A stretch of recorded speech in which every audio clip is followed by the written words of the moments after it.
தன்னோட குறைந்த வருமானத்துல வாழ்க்கை நடத்திட்டு வரான் ஒரு ஏழை. ஒரு நாள் தெருவுல பழங்கால காசு ஒண்ணு கிடைக்குது. அந்த காசோட நடுவுல ஒரு ஓட்டை இருக்கு. துளையிட்ட காசு கிடைப்பது அதிர்ஷ்டம்னு சொல்லிட்டு ஒரு நம்பிக்கை. அதனால அதிர்ஷ்டம் என்னை தேடி வரும், நான் பணக்காரன் ஆயிருவேன் அப்படின்னு சொல்லிட்டு அவன் நினைக்கிறான். அந்த காசு தன்னோட பையில போட்டுக்கிட்டு வேலைக்கு கிளம்புறான். அன்னைக்கு அவனுக்கு மத்த நாளை விட அதிகமா வருமானம் கிடைக்குது. எல்லாம் காசு கிடைத்த நேரம் அப்படின்னு சொல்லிட்டு நினைக்கிறான். அன்னையில இருந்து அவன் தினமும் அவன் சட்டப்பையில இருக்கிற காசை தொட்டு பார்த்துட்டே இருப்பான், வெளியே எடுக்க மாட்டான். சில ஆண்டுகள்ல பணம் பதவி அனைத்தும் வந்து சேருது.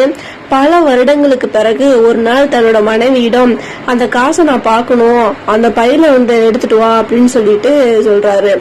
பையில இருந்து எடுக்கிறவனுக்கு ஒரே அதிர்ச்சி. அந்த காசுல ஓட்டையே இல்ல. என்ன ஆச்சு அப்படின்னு குழப்பத்தோட பாக்குறான். மனைவி சொல்றாங்க, என்ன மன்னிச்சிருங்க, உங்க சட்டை தூசியா இருக்குதுன்னு சொல்லிட்டு வெளியில உதர்ன காசு தெருவுல போய் விழுந்துருச்சு.